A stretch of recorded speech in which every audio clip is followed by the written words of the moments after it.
Sonila, ju keni të drejtë, por unë du të kem një sens autokritik edhe për ne shqiptarët, para se sa të vim tek ndërkombëtarët dhe tek Edi Rama, portretin e cilit tash mas ka nevojë ta bëj askush. Në këto konferencat e fundit të partive të djathta popullore europiane, ku kanë marrë pjesë mas shumë kohësh delegacione të vërteta të djathta shqiptare në to, siç ishte Malta, Valencia e tjerë, njerëzit janë habitur, kanë tregu një lloj shoku, një lloj surprize të tmerrshme, si është e mundur që ne nuk dimë se këto gjëra pas kanë ndodhur në Shqipëri, sepse delegacioni i Partisë Demokratike të Shqipërisë i përbërë deri para ca kohësh, para një viti, jo shumë larg, ka qenë e përbërë nga njerëz të cilët i caktonte një renegat i shitur, si që e ka emrin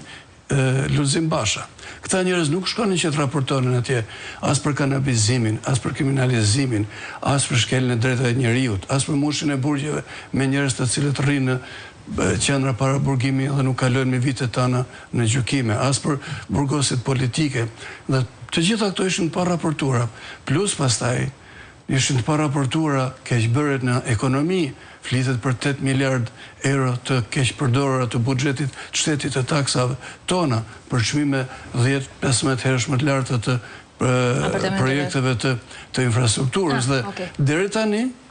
aty nuk ka pas njerëz që raportojnë. Tani unë do të jap një element që është krejtësisht, mund të them, individual, natyrisht jashtëzakonisht i ndikuar nga gjendja në cilën jemi. Unë i kam dërguar mbrëm një letër në 3 faqe, 2 nga personalitetet më të mëdha të Evropës, që është Ursula von der Leyen, edhe Mark Rutte, që është edhe sekretari i përgjithshëm i NATO-s. Dhe i kam bërë një letër me 3 faqe, në të cilën i kam thënë që si është e mundur që ju nuk i kushtoni vëmendje një antarit NATO-s kur ndodh kjo, madje nuk e di nëse ata do të kthejnë ndonjëherë mu përgjigje apo jo, por sepse më njëzoj vetëm në këtë rast, por edhe logoja me cilën bëhet ai takim pas nesër,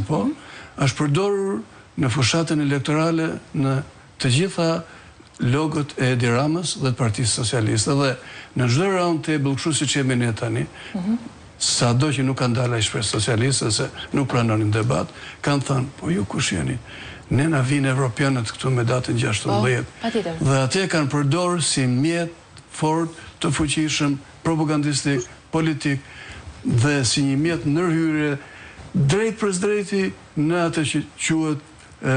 politika brendshme të vendi. Dhe unë